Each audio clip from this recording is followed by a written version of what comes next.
ഞാൻ പേരുകേട്ട, വെറുക്കപ്പെടേണ്ട പേരുകേട്ട ഒരു പിണക്കക്കാരനാണ്.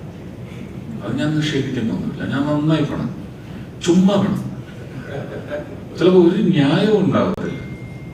ഉണ്ണാതൊക്കെ എത്രയോ ദിവസം സെറ്റിൽ ഇരുന്നിട്ടുണ്ട്. ജയരാജന്റെ സിനിമയുടെ സമയത്ത് ഞാൻ കാലത്ത് ഹോട്ടലിൽ നിന്ന് എൻ്റെ കാശ് കൊടുത്ത് വാങ്ങിച്ച് ഭക്ഷണം കഴിച്ച് ഉച്ചയ്ക്ക് ആ സെറ്റിൽ നിന്ന് ഭക്ഷണം കഴിക്കാതെ രാത്രി 11 മണി വരെ പൈതൃകം. കാരണം എന്താ? പഴം വെച്ചില്ല ഊണിന്റെ കൂടെ.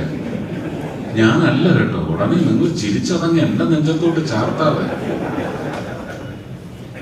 ജയറാമാണോ എന്ന് പറഞ്ഞു. വേണമെങ്കിൽ പരസ്യ വിചാരണയ്ക്ക് ഞാൻ തയ്യാറാണ്. ജയറാം എന്ന് പറഞ്ഞു. മണിമുള്ള രാജു കൂട്ടും പിടിച്ചു. പഴം തന്നില്ല. ഈ പ്രൊഡ്യൂസർ ഇങ്ങനെ ഒരു പഴം ചോദിച്ചപ്പോൾ പറയുക, വീട്ടിൽ നിന്ന് കൊണ്ടുവന്നാൽ മതി. പ്രൊഡക്ഷൻ ബോയ് പറഞ്ഞു. ഞാൻ അപ്പ ചോറിട്ടിട്ട് ഞാൻ പറഞ്ഞു, എന്നാ ഇനി പഴം വന്നിട്ട് മതി. ഊണെന്ന് പറഞ്ഞ് എഴുന്നേറ്റതാ. എല്ലാവരും എൻ്റെ കൂടെ പറഞ്ഞു. അന്ന് സമരം പ്രഖ്യാപിച്ചു. ഞാൻ പറഞ്ഞു, ഇനി ഈ സെറ്റിൽ നിന്ന് ഞാൻ ഭക്ഷണം കഴിക്കില്ല. കാരണം വൈകുന്നേരം വരെയും പഴം വന്നില്ല. അപ്പൊ ആ പ്രൊഡ്യൂസറുടെ നിഷേധം അതിനകത്തുണ്ടായിരുന്നു. എന്നാ അവന്മാർ ഇനി കുറച്ചു ദിവസം ചോറുണ്ടോ, ലാഭം എനിക്കാണ് എന്ന് വിചാരിച്ച പ്രൊഡ്യൂസറുണ്ട്. സുരേഷ് ചിരിക്കാതിരുന്ന് സുഖിക്കുന്നില്ല. സുരേഷിന് ഇരട്ട സഹോദരന്മാരെന്നൊക്കെ പറഞ്ഞിട്ടാണ് അവിടെ കളിയാക്കുന്നത്. ഏതാ? വർക്കലക്കാരനാ, കൊല്ലംകാരനല്ല, തിരുവനന്തപുരം ജില്ലയാണ്. ആ, വർക്കലയാണ്. അല്ലല്ല, ഹംസ പറഞ്ഞത് പ്രൊഡ്യൂസർ കൊല്ലംകാരനാണെന്ന് പറഞ്ഞാൽ അതെടുത്ത് എന്റെ തലയിലോട്ട് വെച്ചു. നടക്കൂല. ഇനി അങ്ങനെ പറഞ്ഞാലും ഞാൻ കൊല്ലംകാരനല്ല, ഞാൻ ആലപ്പുഴക്കാരനാണ്, ഞാൻ കുട്ടനാട്ടുകാരനാണ്.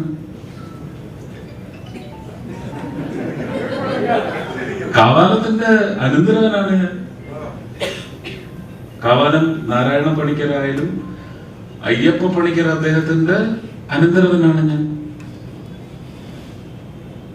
ഞാൻ കൊല്ലംകാരൻ എന്ന് പറയുന്നത് എന്റെ അച്ഛൻ അവിടെ ആലപ്പുഴ വന്ന് കല്യാണം കഴിച്ച് കൊണ്ടുപോയി ആലപ്പുഴയിൽ തന്നെ ജനിച്ച് ഏതാണ്ട് 2-2.5 വയസ്സ് വരെ കുട്ടനാട്ടില് അരയൊപ്പം വെള്ളത്തിൽ ഉതളങ്ങ കൂട്ടങ്ങളുമായിട്ട് തമ്മിക്കളിച്ച ഒരു പയ്യനാണ്.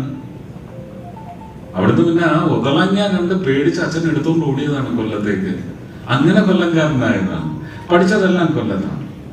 ഇന്ന് നിങ്ങൾക്ക് എന്നെ ലഭിക്കുന്ന എല്ലാം ഇഷ്ടമല്ല എങ്കിലും കൂടുതലുകളുള്ള എന്നെ നിങ്ങൾ അംഗീകരിക്കുന്നുണ്ടെങ്കിൽ അതിന് കാരണമായത് കൊല്ലത്തെ അന്തരീക്ഷമാണ്. നല്ല സുഹൃത്തുക്കൾ, വഴിതെറ്റി പോകാതെ, വഴിതെറ്റിച്ച് കൊണ്ടുപോകാതെ നല്ല സുഹൃത്ത് പോലെ നല്ല ഗുരുക്കന്മാർ. അത് infant Jesus Anglo Indian high school ആയാലും ഫാറ്റിമ മാതാ നാഷണൽ കോളേജ് ആയാലും എൻ്റെ ഗുരുക്കന്മാരെല്ലാം നല്ല തങ്ക കട്ടികളാണ്. തങ്കമെന്ന് പറയാൻ എനിക്ക് ഭയങ്കര പേടിയാണ്. അതും ഇനി ചെമ്പിലാണോ പൊതിഞ്ഞത് എന്നൊക്കെ ചോദിച്ചു വരുന്നവന്മാരുണ്ടാവും.